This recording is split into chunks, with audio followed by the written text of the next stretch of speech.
Hello everyone, so we are here to talk about the gods and goddesses. So you might hear My Little Pony in the background, just so you know. We have discovered My Little Pony and it has been pony this, pony that, pony, pony, pony. So in case you hear laughter in the background or whatever, then that's what that is. So anyway, we have Fornjot. Hopefully I'm saying that right. Again, if I am pronouncing something incorrectly, you are free and welcome to correct me. So, Fornjot is an ancient Jotun and king of Finland. He is father to Ymir, ruler of the sea, Loki, fire giant, and Kari, god of wind. So Fornjot's name in Old Norse is Fornjotur, which means ancient giant or a giant who destroys or destroyer. He is mentioned in stanza 29 of Englingigal and Snorri's Skaldskap Parma. I don't know. Anyway, mouthful. He's also mentioned in the Flatey book about how Norway was settled. He is not Aesir or Vanir, and there is no mention of a rune association. There's not much information about him or his ancestry, but he can be seen holding a double-headed felling axe. And if you are interested in working with him, then try elemental magic with him since he is in command of the elements. So that is what we have for Fornjot. Page turn, that'd be great. Okay. Now the next one we have, I can get my hands work. Hopefully there's not too bad of a glare. Looks like I can move this around a little bit. Okay. So I might be mispronouncing this, but it is Mokk or Thok is actually Loki in disguise who refuses to cry for Balder, trapping him in hell. So, Thok is a female Jotun and a type of dark elf. The dark elves are usually called Dalkafur,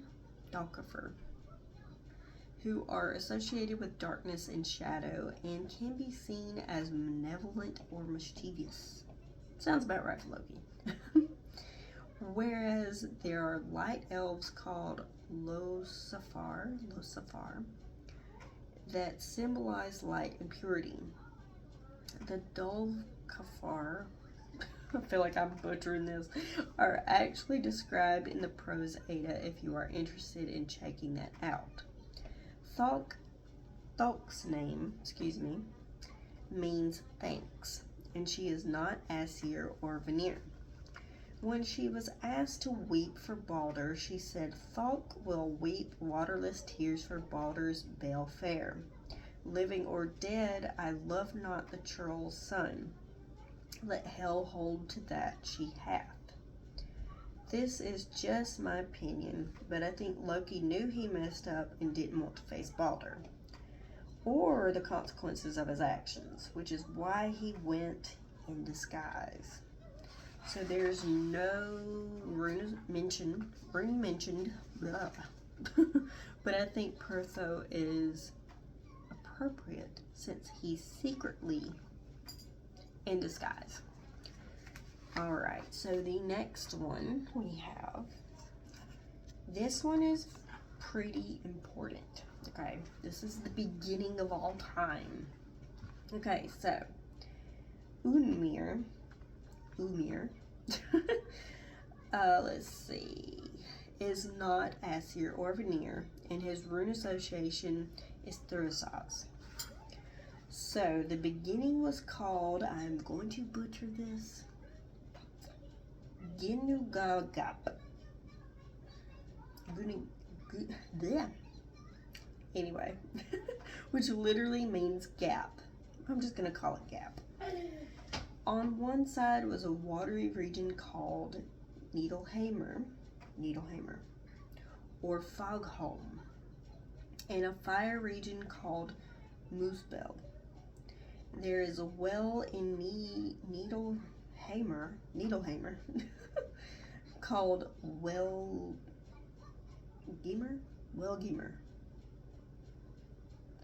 that runs down into Ginnungagap. I'm trying, guys. I'm trying. That freezes. Some is close to the fire region, which melts and drips, which creates the first living being, who is Ymir. His name means twin, yet he does not have a twin. Many people say that he does. He does not. So, Ymir is the great-great-grandfather. No, he's not. Wait a minute. Ymir is the great-grandfather. Excuse me, I don't know why I put two. Anyway. Ymir is the great-grandfather to Odin, Vili, and Ve. One night he sweats, and from his armpits was the first generation ever born, Bolthorn and Bori. At the same time, his two legs were having sexual relations with one another, and the two legs conceived. There was also a cow named Amdubla, who was the second living being and gave Ymir sustenance. So he would drink the milk. That's how he stayed alive, whatever, with her milk. Okay, so she licked the ice, which brought Bori into existence. Bori is the divine line of the Aesir tribe and has a child named Bur. Okay, so Borthorn has a daughter named Besla. Bur and Besla are the parents to Odin, Vili, and Ve. So yeah, it would be right. Ymir is the great-great-grandfather. Sorry. I don't know why I thought. Anyway. It's been a long day. I mean, can you tell by my looks? So, Odin is chief of the gods, and together with his brothers, they kill Ymir. Ymir's blood becomes the oceans and the seas. They use his flesh to build the earth and land, his bones to build the mountains, his teeth for boulders, and his eyelashes are like a fence around the outer edge of the land. His brain is made to be the clouds. The skull is thrown up to be the sky, which is held up by 4 dwarves: Nudri, Vestri, Sudri, and Astri. The dwarf, of course, you know what that means, like north, south, east, west. Anyway.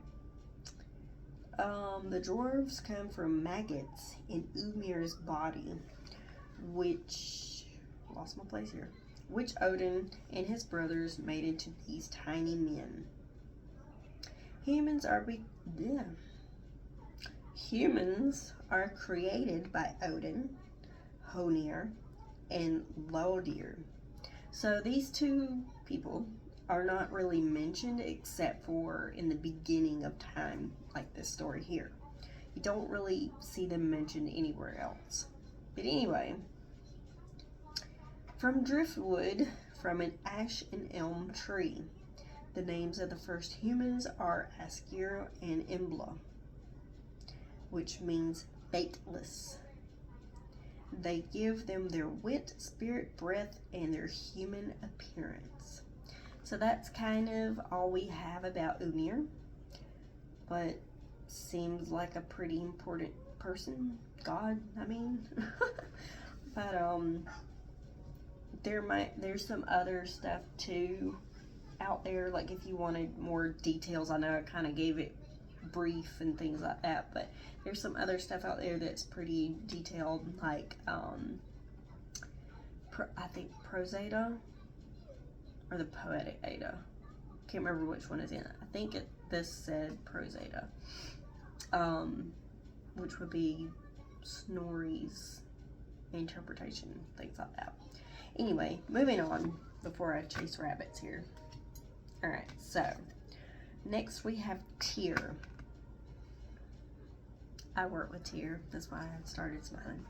Okay, so Tyr. He is not Odin's son. A lot of people say that he is. He is not. I'm going to say his father is... It starts with an H, and it's on the tip of my tongue, but I can't think of who it is. Moving on. He is part of the Aesir tribe, and his rune association, good lord, I'm so sorry, is Tiwaz. Alright, Tyr is associated with justice, truth, law, heroic endeavors, and is the god of war. He is very brave, valiant, and has great power over victories in battles.